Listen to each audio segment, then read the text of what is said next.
Saat sujud dalam sholat apakah tangan atau lutut dahulu? Berikut ini penjelasan Ustaz Adi Hidayat. Sholat menjadi ibadah paling utama bagi umat muslim di muka bumi ini. Karena sholat menjadi penolong saat telah meninggal dunia nanti. Oleh sebab itu, Allah mewajibkan manusia untuk beribadah dengan cara sholat. Saat hendak sholat perlu diperhatikan hal-hal yang menjadi syarat sahnya sholat. Mulai dari cara wudhu yang benar, bacaan hingga gerakan sholat yang menjadi penyempurna ibadah. Adapun gerakan sholat saat turun hendak sujud seringkali diperselisihkan.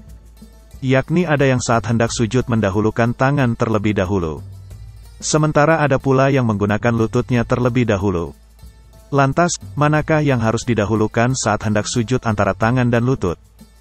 Berikut ini penjelasan Ustadz Adi Hidayat yang dibagikan melalui kanal YouTube Taman Firdaus. Mengenai tangan ataukah lutut duluan yang dipakai saat hendak sujud dalam sholat seringkali memicu perdebatan.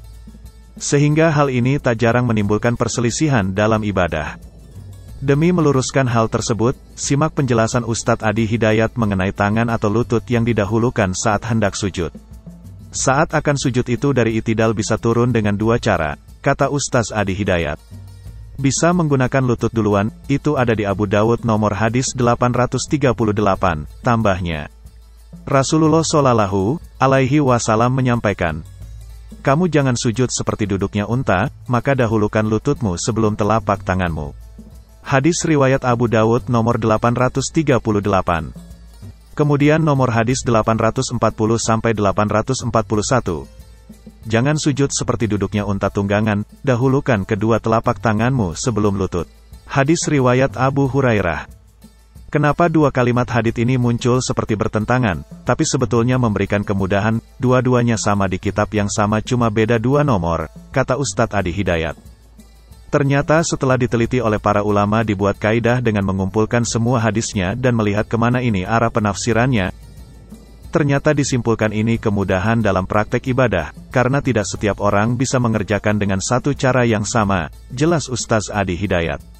Antum kalau menggunakan telapak tangan saja, kalau telapak tangannya bermasalah mau pakai apa, kalau nggak pakai lutut yang pakai telapak tangan, terangnya. Makanya Ibnu Qayyim Al-Jauziyah pernah menulis kitab sifat sholat Nabi, beliau praktekkan dengan kedua lututnya, jelas Ustaz Adi Hidayat. Syekh Muhammad Nasiruddin Al-Albani memilih menggunakan telapak tangannya, tutur Ustadz Adi Hidayat. Ia menambahkan jika saat kita menggunakan telapak tangan ataupun lutut, maka keduanya benar. Nggak usah diperselisihkan karena satu manhaj yang sama, yang salah itu yang pakai kepala duluan atau yang nggak sholat, itu aja yang salah, jelas Ustadz Adi Hidayat. Ustadz Adi Hidayat juga mengingatkan tentang persoalan ini yang terlihat seperti mudah, namun justru dapat membuat perselisihan jika tak mengetahui kebenaran keduanya. Demikianlah penjelasan mengenai tangan atau lutut dahulu ketika hendak sujud sebagaimana disampaikan Ustadz Adi Hidayat. Hai pemirsa Sri Popo TV, jangan lupa komen, like, dan subscribe, serta tonton terus berita-berita terupdate lainnya ya.